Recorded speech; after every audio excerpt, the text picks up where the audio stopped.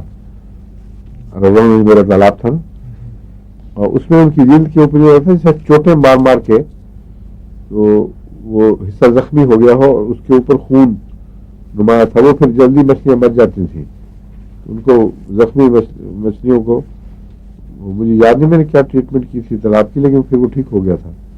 لیکن ایک زمانے میں بہت ایک خاص قسم کی مچھلی میں نمایاں تھا. تو یہ کہتا ہے بروک ٹراؤٹ میں یہ علامت پائی جاتی ہے.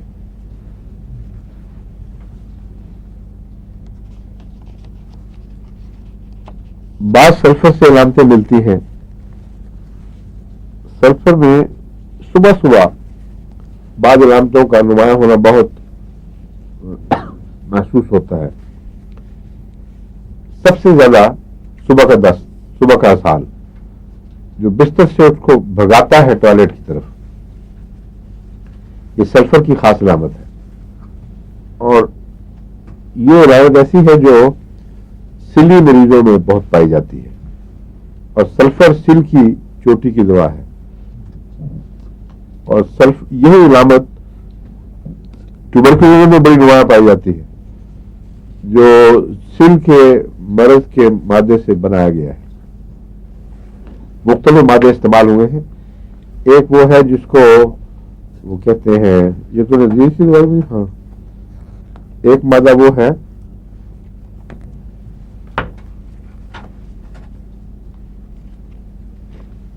جو انسانی سل کے مادے سے بنایا گیا ہے, بیسیلینم, یا کسی اور طریق پہ گائے سے بنایا گیا ہے. مگر ٹیوبرکلوزم ایک خاص گائے کے اوپر سل کا دورہ, گائے کے گلے پر سل کا دورہ پڑا تھا. تو اس کے مرنے کے بعد اس نے ڈاکٹر کینٹ نے ان سے منگوائے تھے وہ مواد جہاں سل کے جراثیم وغیرہ اور پیپ وغیرہ پائی جاتی تھی. تو ان سے اس نے خود چن کے اپنے انداز کے مطابق جو دوائی بنائی, اس کا نام ٹیوبرکلوزم 200 رکھا. تو ٹیوبرکلوزم کے متعلق ڈاکٹر ہنیمن لکھتے ہیں کہ بہت ہی گہری اور مفید دوا ہے, اور بہت سے ایسے مزاج جو سلی مزاج ہیں ان میں یہ دوائی دینے سے مرض یا تو کھل کر واضح ہو جاتے ہیں, پتہ لگ جاتا ہے کیا دوائی دینی چاہیے, یا خود وہی مفید ہوتی ہے. بعض لوگوں کے نزدیک یہ بھی مستقل مزاجوں میں شامل کرنا چاہیے. سلی مزاج عام طور پر ہومیوپیتھک 3 مزاج میں ہی بیماروں کو تقسیم کرتے ہیں, ایک سورا, ایک سائیکوسس اور ایک سفلس. سورا سے مراد جلدی بیماریاں ہیں, اور سائیکوسس سے مراد کون سی نہیں, سائیکوسس سے مراد وہ اس کو گانوریا یا سوزا کی بیماریاں, اور سفلس سے مراد سفلس ہی ہے. لیکن ان کے جو دائرے ہیں یہ ایک دوسرے پر اوور لیپ کرتے ہیں. مثلا سورائسس اور یہ سورا والے مریض دونوں لنگس پر اثر انداز ہوتے ہیں. سورائسس اس لیے کہ جلد کی بیماریاں اگر اندر کی طرف منتقل ہوں تو ظاہر بات ہے کہ میوکس ممبرین اور لنگز وغیرہ اندرونی آرگنز گلینڈز پر حملہ آور ہوں گی. اور سائیکوسس کا ویسے لنگ سے بہت تعلق ہے, اور دمے کے کرونک مریضوں میں سائیکوسس کی دوائیں زیادہ مفید ثابت ہوتی ہیں. اور اس میں جیسا کہ میں نے بتایا تھا میڈورائنم ایک چوٹی کی دوا ہے. ایک ڈاکٹر کے نزدیک یہ آرٹیفیشلی صرف ٹیم پہ محدود کر دیا گیا ہے, حالانکہ سلی مرض بھی اپنی کلاس میں شمار ہونے کا حق رکھتا ہے. اور بڑی کثرت سے پرانے زمانوں میں بعض علاقے سلوں کے مریض بنے, اور مرض دب گئے یا مریض فوت ہو گیا, مگر آئندہ اولادوں میں وہ سلی مادہ منتقل ہو گیا. اس لیے اس کو بھی ایک ٹریٹمنٹ کے طور پر سمجھنا چاہیے